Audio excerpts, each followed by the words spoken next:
Okay, so last week we studied the book of Leviticus, and we looked at the sacrificial system. We talked about the priesthood. We mentioned the feasts and God's purpose in those feasts. It was obviously a day of remembering. And then we looked at some special years and special dates for the children of Israel, of course, mostly with the year of Jubilee and the sabbatical year. And then the tabernacle and each of the pieces of furniture in the tabernacle. All of those things point in some way to a picture of Jesus Christ. And a lot of those point, I think, to the book of John, where in the book of John we have the different declaration of Jesus. I am the light of the world. I am the bread of life. And those things are found in the tabernacle. Most of those things. So everything had a picture in some way. Someday, hopefully, you can do a nice study on the tabernacle and see see how all of those things pointed to Jesus Christ. I think it's very, very interesting. So today we're going to see the children of Israel now leaving Mount Sinai, wherever it is, right? A couple different options for departure here. You've got the option that they crossed over this arm of the Red Sea, that this used to be connected, and down into the Mount Sinai, that's the traditional route, or that they came across and crossed over here into the land of Midian, which puts Mount Sinai over here, and then went up into Kadesh, Barnea from that point. So there's several different options there. Sinai to the land of Canaan. It's a period of about 38 and a half years. And we're going to bring them back up to Kadesh Barnea, around here to Moab and Mount Nebo.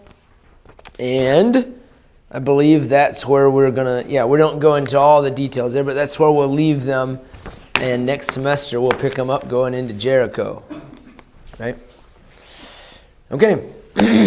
Everyone's excited about Christmas, so if you can give me one last day of excitement and attention, I would appreciate it. Let's pray. Thank you, Lord, for this day. Thank you for the opportunity again to study your word. Help us as we do so to be able to focus and concentrate. And we pray for the tests starting tomorrow for each of these young people. God, give them direction and wisdom and help them to remember all the things that they've learned in the classroom throughout this semester. In Jesus' name I pray. Amen. All right, most of your notes are on that paper, the handout that I gave you, and that allows me to move a little faster. And so let's look at this. In the book of Numbers, of course, the book of Numbers is named so because at the beginning of the book, they number the people. At the end of the book, which is 38 and a half years later, after the 40 years of wandering in the wilderness, they number again all the adult men, and it's only a couple thousand difference from the beginning of Numbers to the end of Numbers, even though all that time period had gone by, even though, of course, they had lost all of the adult men except whom? Joshua and Caleb and Moses, who is going to die at the end of the book of Deuteronomy. Thank you. I was wondering if anybody would remember that. So, but Joshua and Caleb would be the only two to go into the land of Canaan, even at this point. All right, well, you're going to see here first the preparations for the journey. There's a number of things that have to be done. In chapter 1, they take a census. For the military, not the Levites, they don't get counted. The Levite men are not counted in this number. They don't go to battle.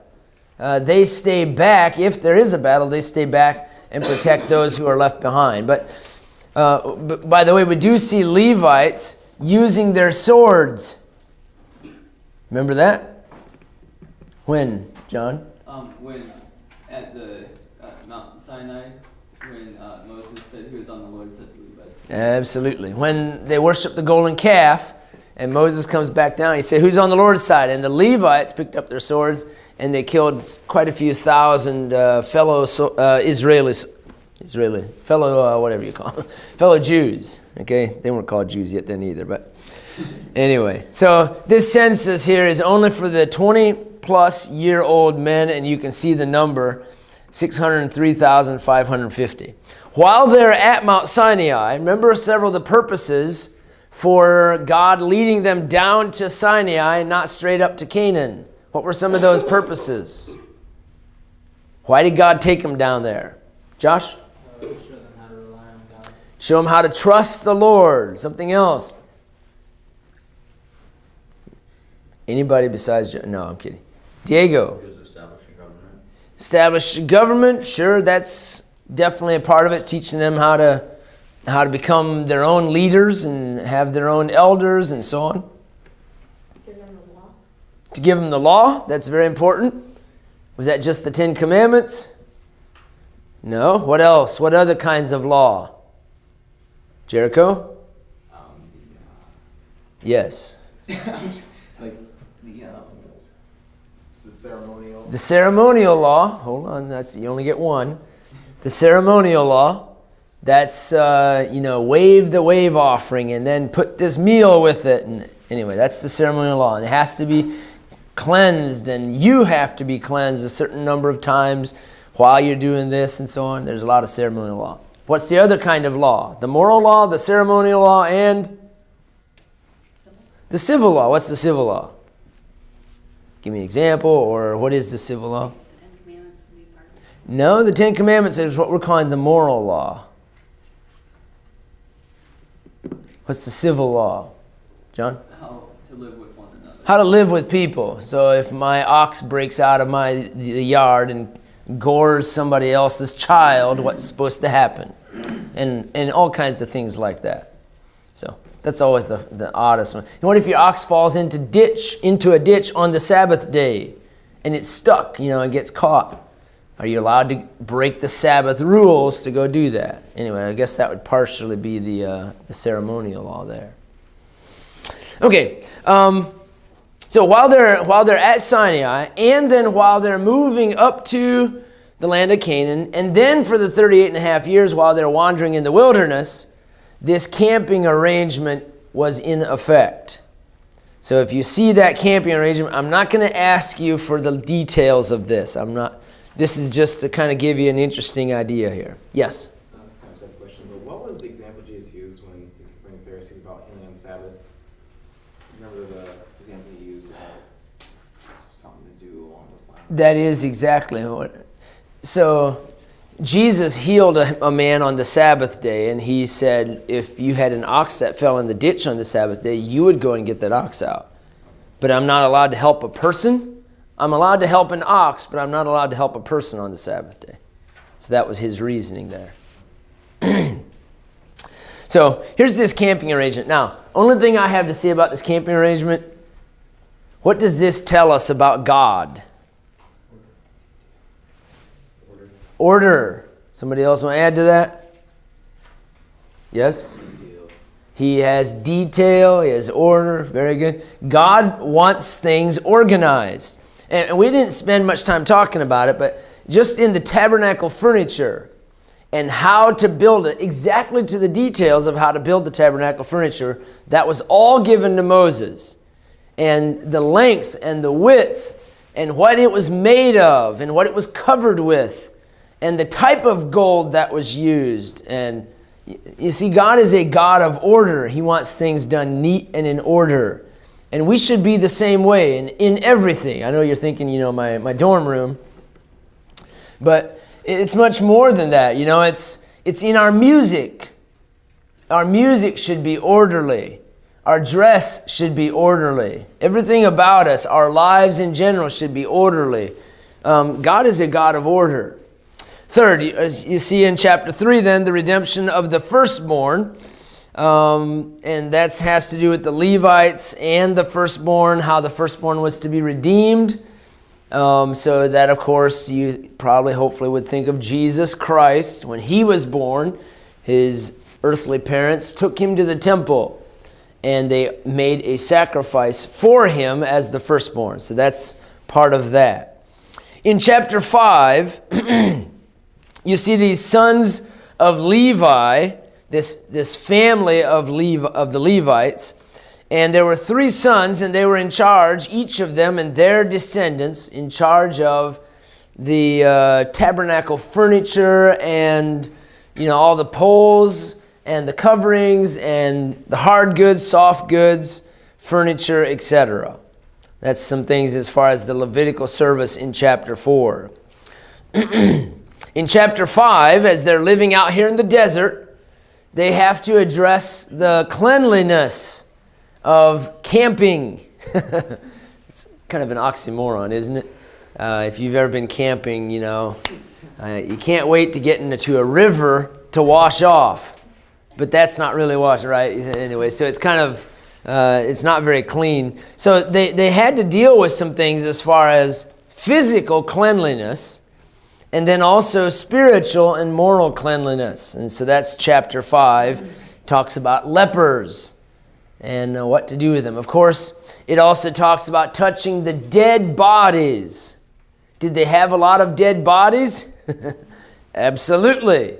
They're traveling as far as, especially after they get to Kadesh Barnea, there's going to be a lot of people dying every day as they spend 38 and a half years in the wilderness.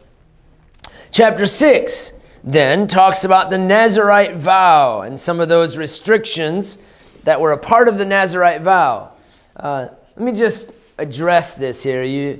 There are 3 things that a Nazirite was required to do. What were those 3 requirements? It's right on there, right? Couldn't cut their hair. That's one. So think about this. If they were so godly, they had long hair. So I think I'm going to try this. I don't think it's going to work on me very well. What's the point of cutting the hair? Have you ever thought, surely you've thought about this.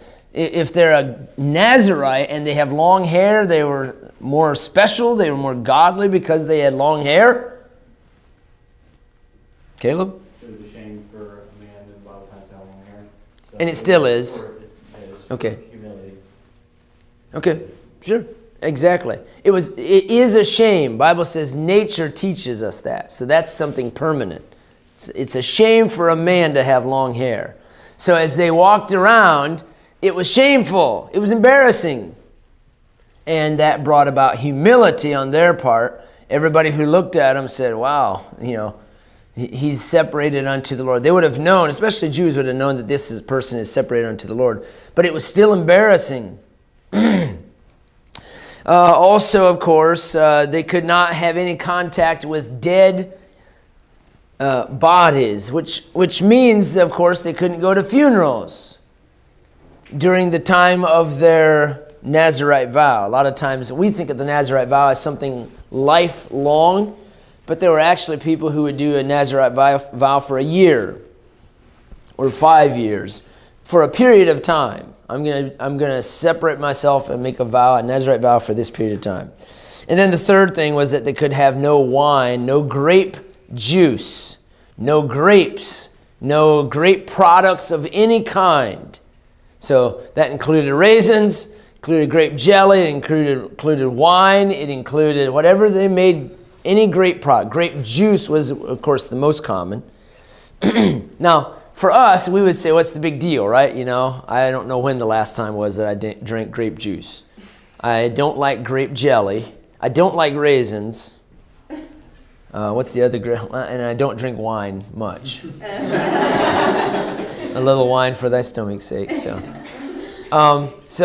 this wouldn't affect me much, right? So why is that such a big deal that they couldn't have wine? Grape juice.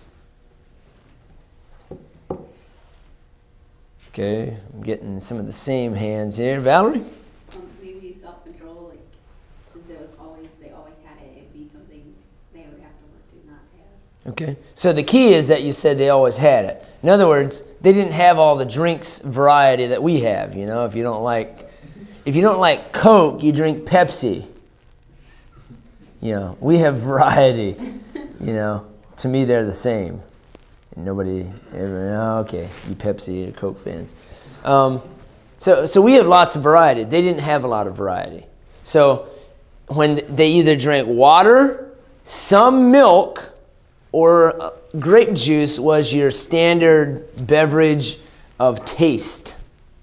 Okay, that was standard.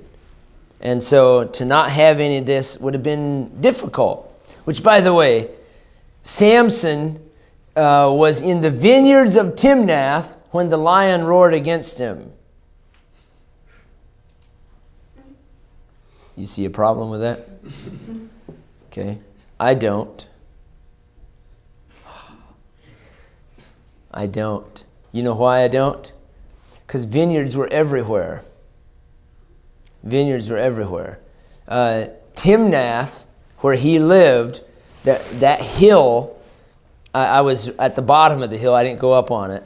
But that hill, everything around there, it was covered in vineyards. So everywhere Samson went was a temptation to eat grapes. And he wasn't allowed to have any. So anyway, that's just an interesting thing. It shows us the amount of self-control that it would have taken to be a Nazirite, to separate yourself this way. So you say, well, when did he break that part of the vow? Is that your question? No, I'm not reading your mind correctly then. Go ahead. I was just wondering what the contact, is it with anything that's dead? Yes. Dead bodies. Okay. Which, again, for us, we would say, well, we don't have, if you see a dead animal on the side of the road, you stay away from it. And so do I. But they didn't have cars, if there's, I grew up on a farm, and when we had a dead cow, especially if it had already died and you couldn't, butcher it and eat it, you'd hook it up to the tractor and you drag it out in the woods. Okay, you get rid of it that way and let the coyotes take care of their business, and take care of it. So that's just, they didn't have our sanitary ways of getting rid of dead animals, and they were not allowed to have any contact with that. So, okay, chapter 6, the Nazirite vow. Chapter 7, some of the offerings of the princes, and it talks about some of these offerings that were made at the tabernacle, which the reason this is important for the Jews, for them, is because this is one of their examples of how to make a sacrifice. Ceremonially, you go through all of these things, which, man, am I glad I don't have to do all of these sacrifices as a Jew. They did all of these rituals and cleansing rituals. Even their cleansings, don't think of that as like this really clean thing, all over Israel, and especially anywhere there's a synagogue, or all around where the temple was, down the southern portion of the Temple Mount, there are these, what they call mikvahs. What it is, it's like in the rock, an actual little hole, I say little, about 6 feet deep, 6 feet wide. It's a hole in these huge rocks, and you go, and they'd fill it with water. And some steps, you step down in there, you ceremonially cleanse yourself, and then you come back out and you go to the temple. Well, after 100 people ceremonially cleanse themselves, it's not so clean anymore. There were no drains, they'd have to empty them out and then refill them. I'm sure. Anyway, there's probably 100 of these just in a kind of a small area around the southern part of the Temple Mount there. So even their ceremonial cleansing wasn't necessarily, that's my point. But this chapter shows them kind of some of the things of how to make those sacrifices, and a good example for them. In chapter 9, the Passover is kept for the second time. They're at Mount Sinai. Where was the first time? In Egypt. So now this is the second time. This is 1 year later, which, by the way, the Passovers clearly mark the timeline, don't they? So if you can follow a Jewish calendar and know when the Passover, when the original Exodus from Egypt happened, which the Bible tells us in Exodus 14, then you can follow the months from there and see, kind of along the way, and then you can see a year later where they are here at Mount Sinai, and they're about to leave. I think they leave soon after this anyway. So, yes, they do in chapter 10. Yes? It's only been a year since their first time on Sinai? It's been a year since they left Egypt at this point. They're at Mount Sinai still. Okay. So, obviously, the question is, and this is all discernible in the Bible, how long did it take them to get from Egypt to Sinai? And then, how long were they at Sinai? Then, obviously, until this Passover, which is 1 year from the time they left Egypt.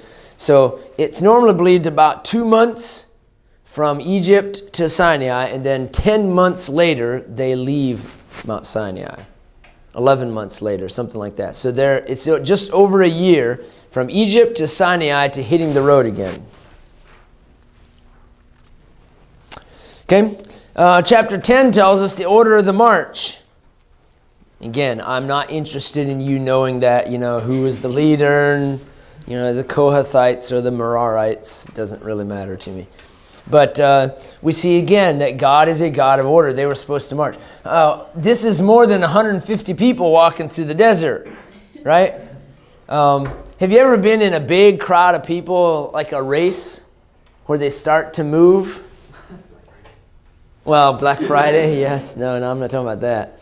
But I've been in a couple of races, and if you're in the front 200 people, you take off within about 15, 20 seconds of the gun going off. But if there's 1,000 people and you're towards the back of the line, it's easy, 30, 45 seconds before you even move, because everybody has, it's just the domino of as they leave, then the next people leave. Anyway, so they had an order of marching, and it wasn't marching, but it was an order of going through, we're talking, it's not wide open territory. So they just kind of scattered out and said, hey, we're kind of going that direction. They went through canyons. They went, this whole area, all of this area through here is full of canyons. We were down, it had to have been close to Kadesh Barnea. We were about 20 miles south of Beersheba. And, huge canyons. Walls went up hundreds of feet. And we hiked up through, and there's a couple places where the walls literally just about came together. 4 people at a time passed. If they're walking, which they walk through canyons like that, look up sometime on BiblePlaces.com or something like that, and you can see pictures of this area, very rugged, and the Bible describes it in several places in the book of Numbers, later in the book of Numbers, that it was very rocky, and it was all the people complained because of the way. It was very difficult. And they're making their way through this, back and forth through the canyons, generally heading north. Very difficult. So they needed an order, and God provided this for them. Okay. Number 2, Roman numeral 2.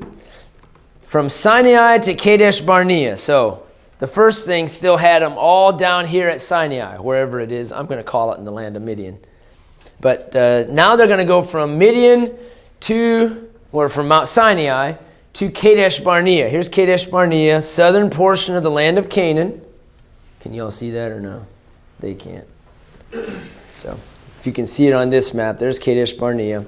And this is the southern part. Later on, they'll come back to Kadesh Barnea, but instead of going straight north into the land of Canaan, they come around the Dead Sea and attack from the middle. And so that's a very smart strategic move. Okay, Sinai to Kadesh Barnea, there's several major events. Tabira is the first, chapters 10 and 11. This is the place where they complain, and God sends burning among them. That also should be, I believe, the brazen serpent and the serpent's biting. Yes? So I'm just curious. So for chapter 10, the Levites were the ones carrying the ark, right? At this point in time? Yes. Okay. Yes. And was the vow still that they were the only ones who could touch it, if anybody else did? Absolutely. As soon as that ark was instituted, the ceremonial law, that was absolutely instituted immediately, how they were supposed to transport the ark. And all of that is in Numbers chapters 1 through 10, somewhere in there. I don't remember where, but it's in there. Absolutely. Okay, it might not be in there. It might be in the latter part of Exodus or Leviticus. I'm not sure where it is, but it certainly was already instituted. Okay, verse 2, verse 1, the fire of the Lord burnt among them. I'm looking in chapter 11, verse 1. And the people cried unto Moses. Moses prayed unto the Lord. The fire was quenched, and he called the name of the place Taberah, because the fire of the Lord burnt among them. So this incident here takes place. Another main event from Sinai to Kadesh Barnea is Hazeroth, where Aaron and Miriam complain against their little brother, Moses. I didn't like my little brothers either when I was a kid. So they always got spoiled more than I did, right? Who's the younger ones in here? Yeah, spoiled brats. Yeah. So, is that right? Yeah. So, anyway, so they complain against Moses, and you know what they complained against him? What the issue was? His wife. His wife. That's at least what they said. They were mad about who he had married because she was probably of a different race. And she's a Midianite. And so because of that, God punished them. Now, their real crime was not that they complained about it. That wasn't what they were really upset about. And that's revealed by the Lord. The Lord said, you're really upset because you don't want Moses telling you what to do. You're tired of Moses. So you complain about his wife. That's a standard thing. You know, you set up a straw man and you beat up that straw man when that's not really the issue. The issue is that they didn't like Moses' authority. And so they tried to claim their own authority. And so God punished them for that. Hazeroth, chapter 12. In chapters 13 and 14, they come to Kadesh Barnea. Oh, Kadesh Barnea. And they send in their 12 spies. And does anybody remember the names of the 12 spies? You don't really, do you? Go for it. I know 3 of them. 3. Wow, you're close. Okay, give us 3 of them. Joshua and Caleb. Shammua was one of them. Okay. Reading the Bible. No reading them. My point is that we don't know their names, except Shammua. Was that like a shark or Shamu? Shamu. But the point is we don't know their names. See, when you stand for the Lord, that's significant. When you yield and you give in to discouragement and you give in to the pressure, then you're just easily forgotten. So it's better to be a fish fighting upstream than to be a dead fish floating downstream. And that's what these other 10 are. And so there were 10 that were bad and 2 that were good. So, all right. Just woke a couple guys up. So, let's see here. I am sure I have other points. Oh, so the 12 spies for 40 days go through the land of Canaan. Now, here's how they go in the land of Canaan. From Kadesh Barnea, they sneak up into the land, and one of the first things they notice is that the land was very different than it was described to them. Because when they had known of the land of Canaan, which they'd never been here before, but when they had heard about the land of Canaan, that word that had been passed down, certainly for several generations, there's only, 4 generations, I think it is, from Jacob. Anyway, it's through the line of Judah where we can trace that. But there's 4 generations, and they've certainly heard about the land of Canaan. Yeah, there's some people that are protective and so on of their property and their territory. But pretty much the land of Canaan was kind of wide open. When Jacob sent Joseph to the north to find his brothers at 17 years, when he was 17, Joseph kind of freely just went wherever he pleased. There's no cities, no large walls. There's nothing like that. So here come the spies, and they come into the land of Canaan, and they see it's very different than the way it had been described to them. There's a lot of cities. And there had always been some giants in the land. The Bible describes that earlier in Genesis. There had been some giants. But now, there are cities full of giants. And so these 12 men are shocked. The 10 of them are discouraged. The 2 just realize that, hey, this is all a part of it. We trusted the Lord all through the wilderness. We trusted the Lord to give us water when we had none. We trusted the Lord to give us food. And these guys, remember what Joshua and Caleb said?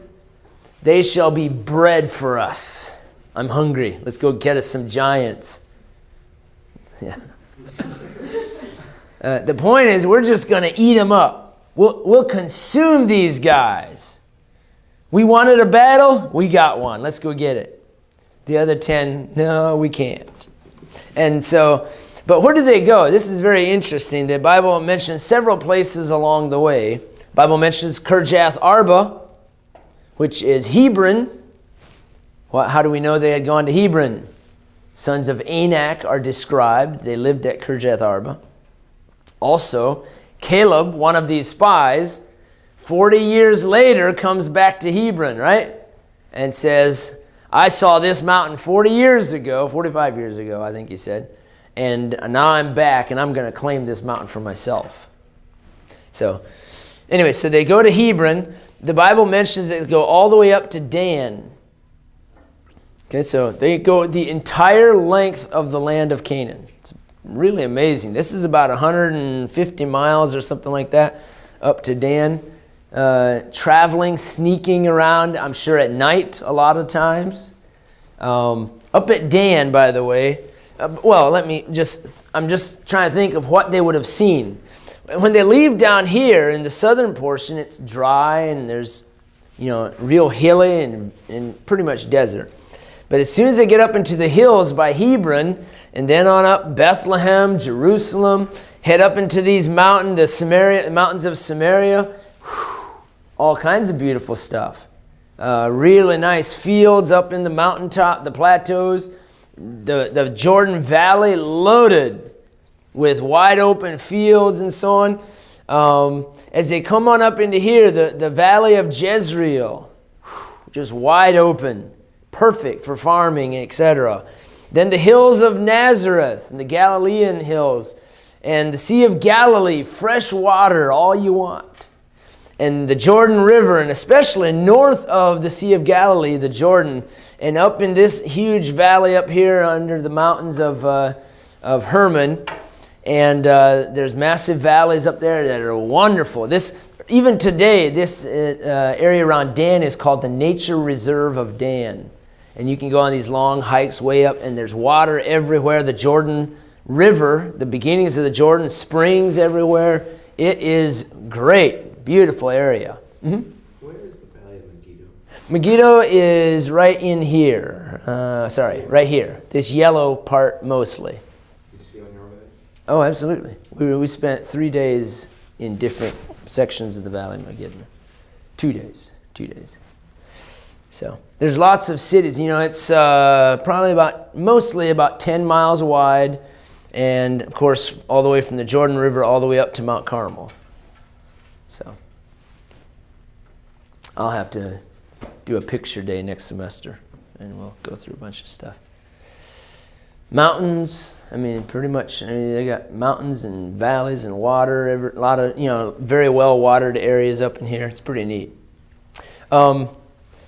Just for an example, as I think of what they would have seen and all this fresh water, if you're a person thinking of cattle at all and farming, you want fields with water. That makes sense. And so what would they have seen? Just this area north of the Sea of Galilee, the drop in the Jordan River from up here by Mount Hermon and Dan, where it starts at, down to this to the Sea of Galilee. See how short of a distance that is here. There's a drop there of about 650 to 700 feet in elevation, just there, in that short distance. From here all the way down to the Dead Sea, there's a drop of about 600 feet in elevation. So the point is, the water up here goes very fast. There's rushing waves and so on, rushing water from here to the Sea of Galilee. From here on down to the Dead Sea, it just floats along very lazily and back and forth. So it's really interesting. But we took what do you call them? A float, canoes, not canoes, the not paddle boats, kayaks. We kayaked from somewhere up here close to Dan. We kayaked down here quite a ways towards the Sea of Galilee, and it was fast and cold, really cold. So I had my brother in the kayak. There was 2 people kayaks, and we're just flying along, and it's a quick drop. And so we'd stop a few times. It was cold water. It was a hot day. It was a really hot day, so the water actually felt pretty good. But we got out a few times, and we'd just swim. I remember just picking up my feet, and it was 3 feet deep or so. I'd pick up my feet, and by the time I got my feet back down, I was about 10 to 15 feet further along. Just pick them up, and just push you along. It was great. Really, really fun. Is my other hand up? No. Yes? What are the Golan Heights at? The Golan Heights are this area right up here. Golan? You can't see that, can you? But this is the Golan Heights, the east side of the Sea of Galilee, east and north. And this is where Israel defended itself in Syria. Israel, this area technically looks like it should belong to Syria, which is up here. But the Golan Heights, whoever controls this area controls the water, a lot of it that runs down into the Sea of Galilee. And the Sea of Galilee is the water source for the land of Israel to this day. So it's very important who controls the Sea of Galilee. And who controls the Sea of Galilee is who controls the Golan Heights. And so Israel said they're ours. And Syria tried to stop them, and they lost. Okay. I think we need to keep moving. What time do I have? 1:20. All right, said some things, Kadesh, Barnea. 40 days they spent in the land. They come back into the camp, and the judgment of God, because they discouraged the people and they decide not to go, judgment of God falls on the 10 spies immediately. They're all killed by the fire of the Lord. By the way, that's not a good way to go. And then the congregation is sentenced to 40 years of wandering in the wilderness. That 40 years was because of the 40 days they spent in the land of Canaan doubting God. And so if there's about 2 million people, if there's 600,000 adult men, 600,000 adult women, assuming 1.2 million, and you take 1.2 million, divide it by 38 and a half years, you come to about 85 funerals a day. 85 funerals a day. What is that? If that's a normal day from 7 o'clock in the morning to 7 o'clock at night, is something like 8 funerals an hour for 38 and a half years. Now, that includes, there weren't actually that, because that includes several great catastrophes, several times where God killed 40,000 at once. And certain things like that, where there were huge numbers killed quickly. But God was serious about this. It's life or death. You trust me, you rebel against me, or you trust me. And they didn't trust the Lord. And by the way, this wasn't just one time, sorry. It wasn't just one time. This had been repeatedly, over and over. They didn't obey the Lord, didn't trust the Lord, and God finally had enough. All right, so they return back to the wilderness in chapter 15. Let me see if I can show that to you real quickly. They don't return right away. God said you're going to go back into the wilderness, and there's a rebellion that takes place, an attempted rebellion by Korah. So the next main point, Roman numeral 3, is the return to the wilderness. Several things that are mentioned. Focus on chapter 16, this rebellion. Korah was a Kohathite. That means he was a Levite. He was an elder of the children of Israel, going against Moses, and Korah decides that he can take over and do his own thing, which, by the way, Jude verse 11 talks about the teachings or the doctrine of Korah. What was his teaching? That you didn't have to listen to authority. You can do what you want, what pleases yourself. And, of course, that was a big mistake by Korah. He and 250 princes and their families were swallowed into the earth. Which it's not, God could easily open up a hole anywhere he wants to and throw them in, but probably it was an earthquake. And this whole area through here is on a fault line. Probably just had an earthquake happen at the right time. Whole thing moved, they fell in and closed them up, and the Bible describes that. And after Korah and them are killed, the whole congregation murmured against Moses. How dumb. When you just watch God kill all of these people, it's time to fear the Lord. And these obstinate people still rebel in the face of God. And another almost 15,000 people die as a warning against their apostasy. Okay? So that's the rebellion. Well, God has to establish his authority with Moses. So Moses and Aaron. So he again demonstrates to the people that God is working through Moses and Aaron, not through Korah and anybody else. And so he has this whole thing take place with Aaron's rod. So what that was about was to identify who is supposed to be the high priest and the high priest line.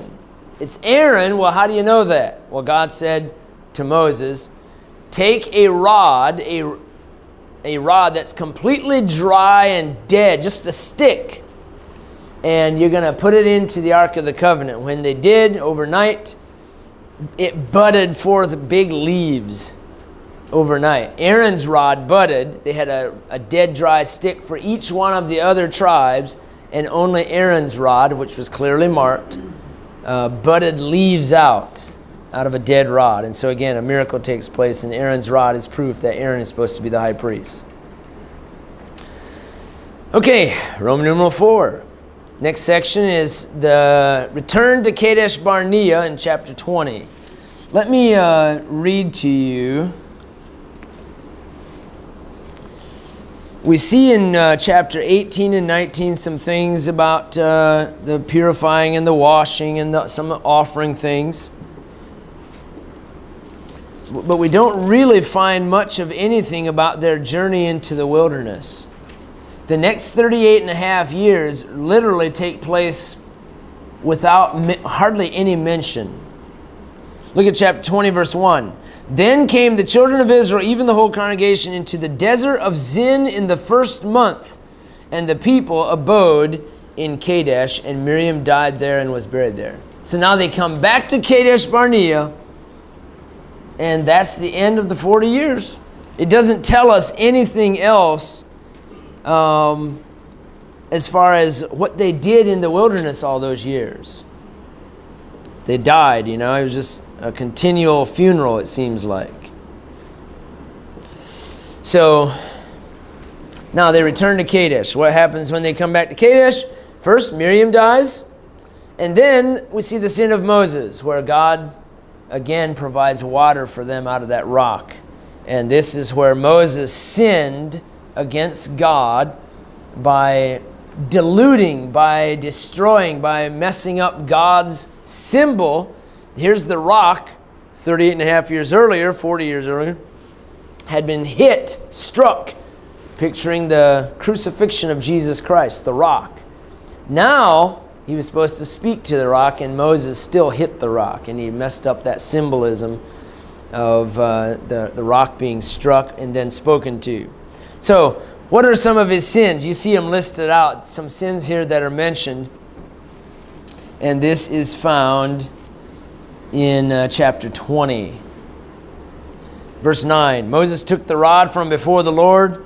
They gathered the congregation there, and look at verse 10. Moses said unto them, Hear now, ye rebels, must we fetch you water out of this rock? We who? Okay. All right, Moses. You're getting in the flesh. Moses sinned here by taking credit for himself. If you hit a rock and water comes out of it, is it because of you? Of course not, right? Moses here all of a sudden starts thinking that he and God are against everybody else, and he's helping God get water out of this rock. Oh no, Moses. Must me and God, fetch you water? And he lifted up his hand with his rod, he smote the rock twice, and the water came out abundantly, and the congregation drank, and their beasts also.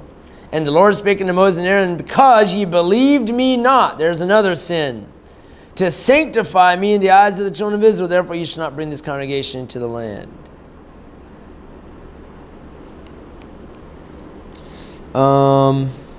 Okay, hold on. Let me, there's another passage. 2012. I don't remember where it is. There's another passage where Moses again brings this up to the Lord. Says, can I go into the land?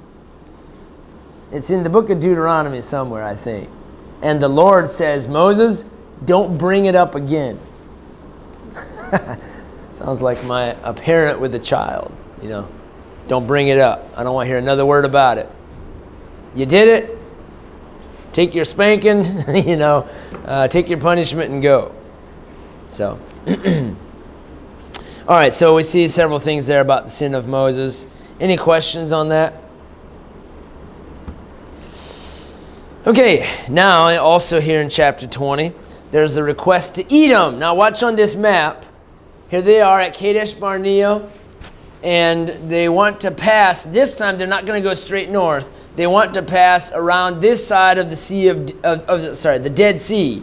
And Edom stands in the way. Where's Edom? What's the connection? Edom. Esau, son of Jacob. So this would be distant relatives, of course. And so they asked if they can pass through the land of Edom. We won't touch anything. We won't take a thing. We just want to walk through it. And they of Edom said no. And so they went around Edom, which this is where the Bible describes it as a very difficult march. Somewhere over here, and it's believed there's a mountain that's designated for this, which, by the way, you can't see it on this map as far as a topography. The topography, but this is all plateau and very hilly, draining down into this valley that runs along here, this fault line, very deep. So all of this is mountains along here. Petra is down here in Edom somewhere. I just saw pictures of Petra yesterday. I was looking at some of that. Amazing city in the rocks. Anybody not know what I'm talking about? Petra? Good. Now I get to tell you. Thank you, Julie. But Petra is, I think I've told you this already this semester, have I not? No? Yes? Maybe. Petra means rock. Peter, Petros, means rock. But it's a city, it was an ancient banking city, treasure city, because of the way it's set up. It's in the mountains, completely surrounded by these red limestone rocks. Humongous and absolutely beautiful. The only entrance is through what they call a seek, a very narrow entryway. It starts out wide, 150-foot tall rock cliffs that literally come together, and by the time you're coming in the narrowest part, it's about the width of a horse, a little bit wider than a horse. And this is literally the entryway, 150 feet straight up on both sides, and it curves back and forth as you're coming in, and all of a sudden you come in, it's a huge canyon surrounded by these cliffs. And in those cliffs are dug all of these literally ancient banks back into these cliffs, and unbelievable artwork. What do you call that? Chiseling? On the rocks. Unbelievable work, huh? Sculpture, thank you. So, really beautiful. So, it costs a lot of money to go down there, which is probably why we didn't include that as a part of our trip. But I would love to go to Petra someday and see that. But this is an Edomite city. So, is this area that they had to march around, and that's mentioned here. Mount Hor is one of those mountains, and this is where Aaron The Bible describes Aaron as dying at the age of 123, and this is how we know that Moses was 3 years younger than his brother, because Moses dies a few months after this, and the Bible says he's 120. So Aaron was 3 when Moses was born. Okay, the next thing then is the march around Edom. I'll go much more quickly, hopefully, on this next section. So let's get moving on this. The march around Edom. Several things that happen on this march around, several major events and things that take place. Arad, the Canaanite, is a city. It's not listed on here, but there's a city, Arad, that came out and tried to attack the children of Israel going by. Bad move. Moses' army is itching for a fight. Okay, they've not had any major fights, and here's this little city that comes out against them, and they just demolished them. And so this was a nice foretaste of victory to get them in shape for some bigger battles. Now everything was great. Here's where the fiery serpents were. Sorry, I said earlier that was wrong. The fiery serpents now takes place here. 24,000 of them died. And of course, there's some things about that serpent. Jesus himself referenced this event in John chapter 3, verse 14. Okay. There's an interesting little trivia for you. What is the later name for this brazen serpent? Nehushtan. It's right on there. 2 Kings chapter 18, verse 4. In that passage, King Hezekiah, destroys the brazen serpent because people had started to worship it. So, all these things, these relics of the past that the Catholic Church worships, if Moses was around, if Hezekiah was around, he'd get rid of it, because it wasn't meant to be worshipped. All right, there's another battle that takes place. This is all getting them ready for the land of Canaan, by the way. A battle with Sihon, king of Moab, and Og, king of Bashan, which is not listed here clearly, but Bashan is up here in the Golan Heights, in the Golan. And so this is Bashan up here to the north, Sihon of Moab. The general group of Canaanites that lived in this side, where it says Ammon here, the general group of Canaanites, their names were the Amorites. We're going to find later in the book of Judges, Jephthah having this long drawn-out diplomatic conversation with these people who lived here. And they said, 300 years ago, Moses came through here and stole our land from us. And Jephthah reasons back and says, by the way, if your God is strong enough, then let him come and get your land back. But our God gave us your land and helped us win the battle, and it wasn't even you there. They were the Ammonites. He said it wasn't you there. It was the Amorites, not the Ammonites. Nice try, though. So that's an interesting thing, but that's a very important time. Jephthah was 300 years after Moab was defeated by Moses, after the entrance into the land of Canaan. Where am I at here? Oh, battle of Sihon, battle with Og. There's also the story of Balak and Balaam. We could spend a lot of time here on all of these. The talking donkey. And the worst thing about the whole thing is that Balaam talked back to the donkey. So if you ever talking to a donkey, there's nothing wrong with the donkey. There's something wrong with you. So remember that. I don't have time. Balaam. Was he a saved man? Balaam, a saved man. How does the Bible describe him? Josh? A greedy false prophet, I agree. An unsaved man. He was hired to curse the children of Israel. He was a soothsayer. He was not a prophet of God at all. Was he supposed to go with the men? Absolutely not. Finally, the interesting thing, the real hang-up here for some people is that God actually talked to Balaam. God had conversation with Balaam, which is odd, but again, that doesn't mean he was saved. It just means that God worked through Balaam to basically to destroy the Moabites, because that's what's going to end up happening as a result of it. Okay, in chapter 26, there's another census taken, and we see some of the details of that. Only 3 are left: Joshua, Caleb, and Moses. In chapter 27, Joshua is chosen as the leader. I love studying about Joshua because he's a pretty amazing guy. He was always second fiddle. He was always faithful as a servant. The Bible, I don't know how many times, calls him the minister to Moses. The minister to Moses. He was faithful. And then the time came for him to step up. In Joshua chapter 1, it says, "Now Moses, my servant, is dead. Now therefore arise, go over this Jordan." Now, Joshua, it's your turn.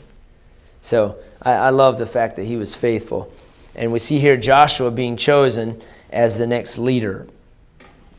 Okay, we don't have everything, all the chapters covered here, but let's next talk about the Levitical cities then that are found at the end of the book of Numbers in chapter 36. Levitical cities. Now, let me just stress to you a couple of things about these Levitical cities.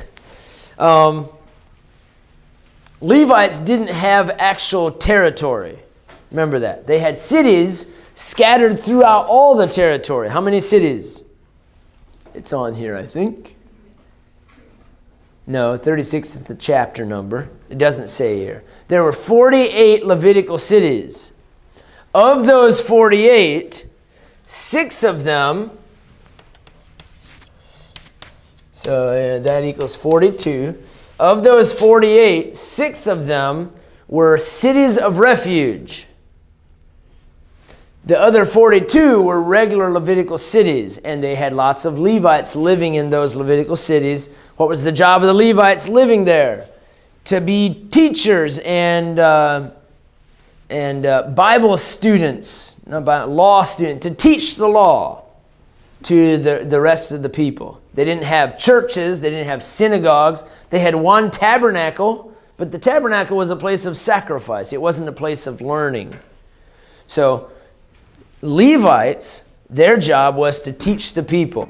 So 6 of these 48 cities were cities of refuge, and this is a great concept, a great picture of salvation. If you happen to kill somebody, and you could, if you happen to kill somebody on an accident, the person, their family could come and kill you and get revenge. It was allowed under their civil law. So if you didn't want to die and you said, "No, it was a mistake," sorry, you know what you had to do? You had to flee to a city of refuge. Anywhere in the land of Canaan, these 6 cities of refuge were very strategically placed so that anywhere in the entire land of Canaan, you never had to go more than 15 miles to get to a city of refuge. 15 miles.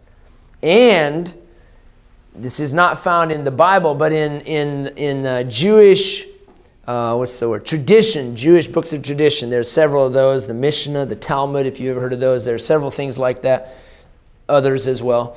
They describe in more detail about the roads that had to lead from anywhere in Israel, the roads going to the city of refuge, literally down to the size of stones that could be on that road. Because what if it was a nice big stone and you're running along with some guy right behind on your tail trying to kill you, and you trip and you fall because the stone was anyway. So it was very detailed on how, this is their justice system. So once you were able to get inside the gate of the city of refuge, then it didn't mean you were scot-free. Obviously, what if you had a family back home?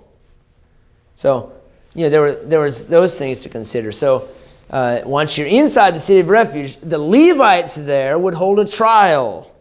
Basically, they would hold a trial, and they would find you guilty or innocent. And, if your ox had killed the neighbor's child, then there's going to be some retribution to pay. But if you can get to a city of refuge, you just pay the retribution rather than losing your own life. Does that make sense? So, interesting, huh? Cities of refuge. A very interesting concept, and it worked.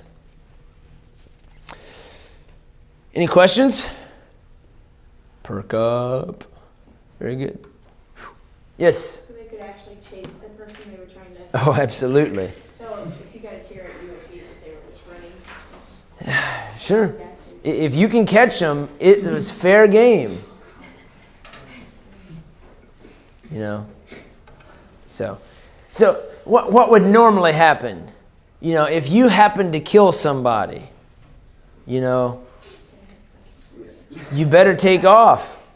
You better not wait for them to find out. I mean, that's just the way it works. So, you know, this might sound kind of ridiculous to us, but let's say you did happen to kill somebody. Immediately, you'd go home. You say, I got to pack up. I got to get to Ramoth Gilead or whatever. So you take off for Ramoth Gilead, and then the people find out, you know, and it was understood. You know, you weren't running away from a crime. You were trying to honestly deal with this thing. And so they would weigh the charges and figure out who was at fault and what it was. And then obviously if you had done wrong, then you would pay some kind of retribution for it, but you could at least keep your life. Mm-hmm. So could any member in the I believe so. And I don't know how far, I don't understand all that, but absolutely, yes. Mm-hmm. Were they allowed to kill him if he paid the retribution? Well, once the trial was decided in the city of refuge, then that was final. You know, that was the end of that case. So then you could go back to your home, take care of your family. You say, well, what if they decided to kill you once you got back out there? Then one of your family members is going to chase them to the city of refuge. And they're going to find out that you murdered them with intent. See what I'm saying? So then it would be... So it worked itself out. It really was a good system that worked itself out. Mm-hmm. Wasn't it the man who mocked David who had to flee to a city? The who now? The man who mocked David, I guess. Shimei? Didn't he have to flee to a city? And then... Okay, that's a little different story. He had some servants that ran away and he went and chased them. You mean at the end, right before he died? Yeah, that's a different scenario. Quite a bit different. Okay, Levitical cities of refuge. Very interesting concept. Okay, book of Deuteronomy. Oh, by the way, you do need to know some of your cities of refuge. Okay, make sure you know some of those. There's Kadesh Naphtali, there's Ramoth Gilead, Shechem, Hebron. You see where it says western and eastern cities? Let me just point that out on the map. So you've got your western. This is the Canaan mainland, main part of Canaan. So you have Kadesh Naphtali up north. You have Shechem in the middle and Hebron in the south. On this eastern side, you have Golan in the north, Ramoth Gilead in the center, more so. And then what's the third one down below? Gezer. Bezer. They were old geezers. So that's the city. The Bezer is down here in the Ammonite territory. Okay. All right, then the book of Deuteronomy is a book of reminders. The book of reminders. By the way, the name meaning itself, it probably comes from the Greek translation from the Hebrew.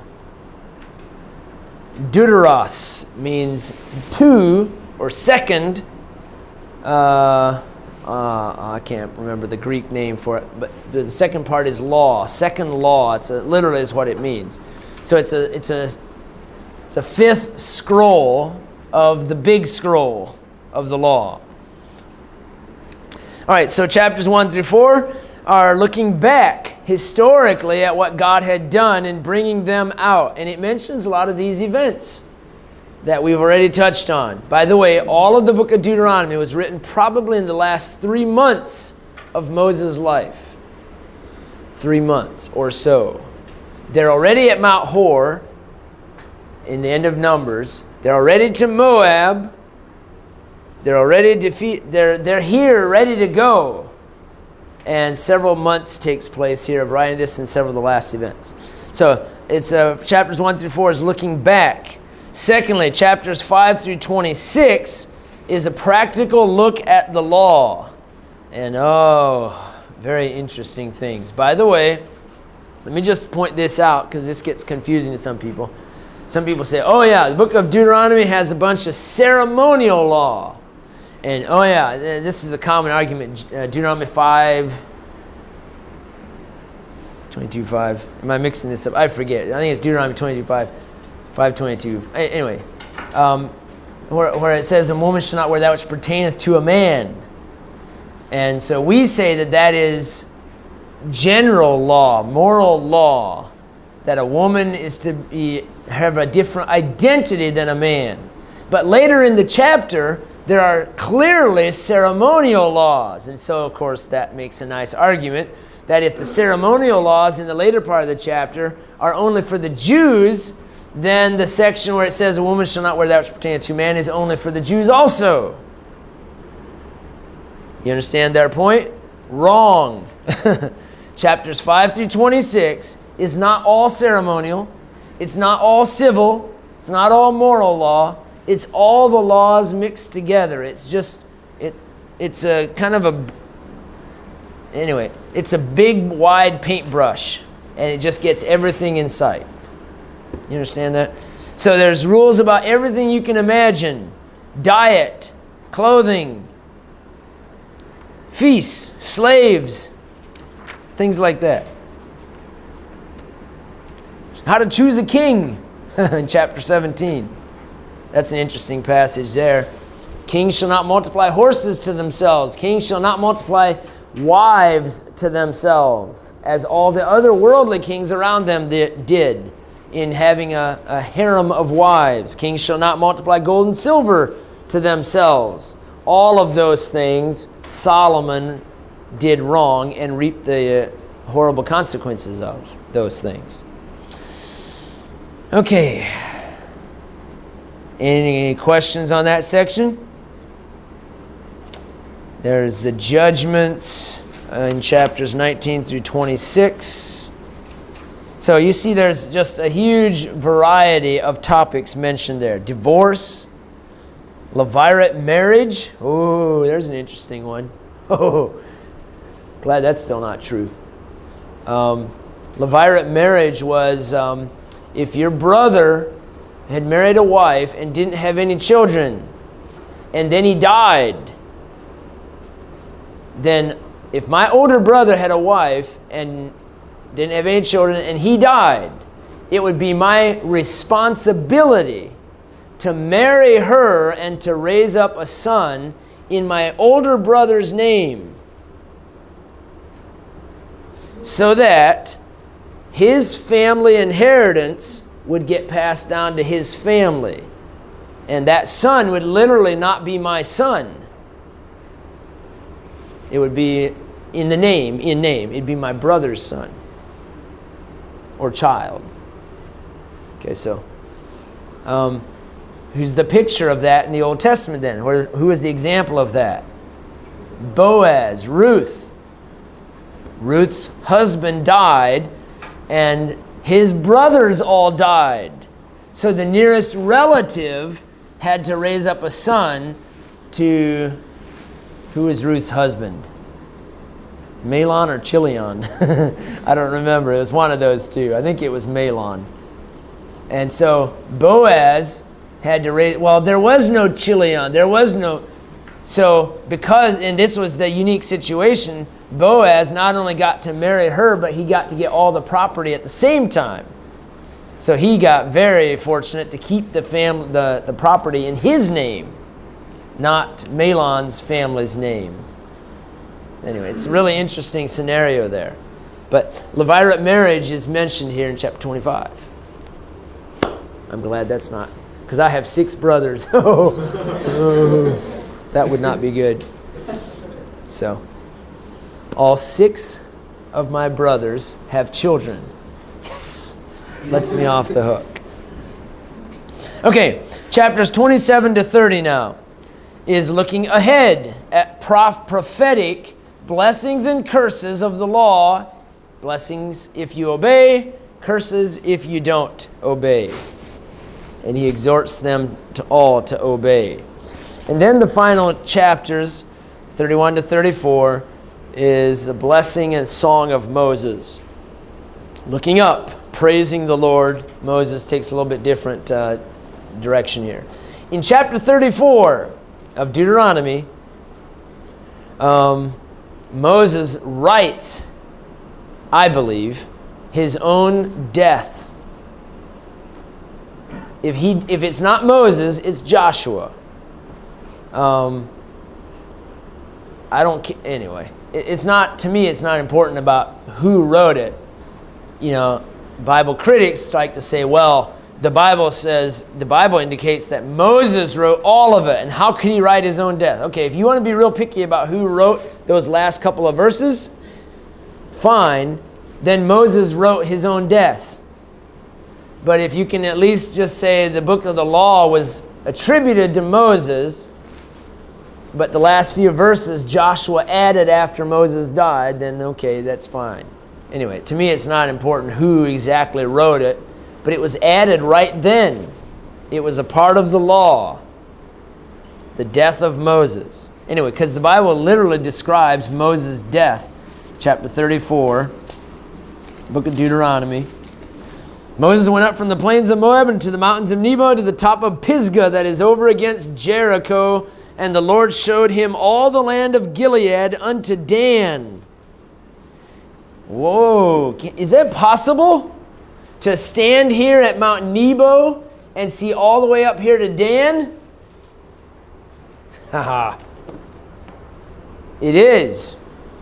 You can see from here to Dan on a clear day. You can see from here all the way up into this area, mountains of Samaria. You can see the whole land, Mount Nebo, which I did not go to Mount Nebo, but you can go there if you have the right trip, and you plan it the right way. You can go to Mount Nebo today.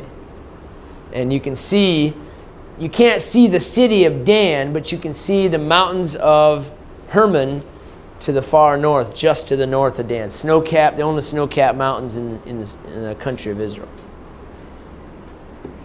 What else is I going to read here? Then the Bible describes his death. Verse 5, so Moses, servant of the Lord, died there in the land of Moab according to the word of the Lord, and he buried him in a valley in the land of Moab over against Beth Peor. But no man knoweth of his sepulchre unto this day. He was dead. Verse 10, and there arose not a prophet since in Israel like unto Moses, whom the Lord knew face to face. That's a fact. Any questions?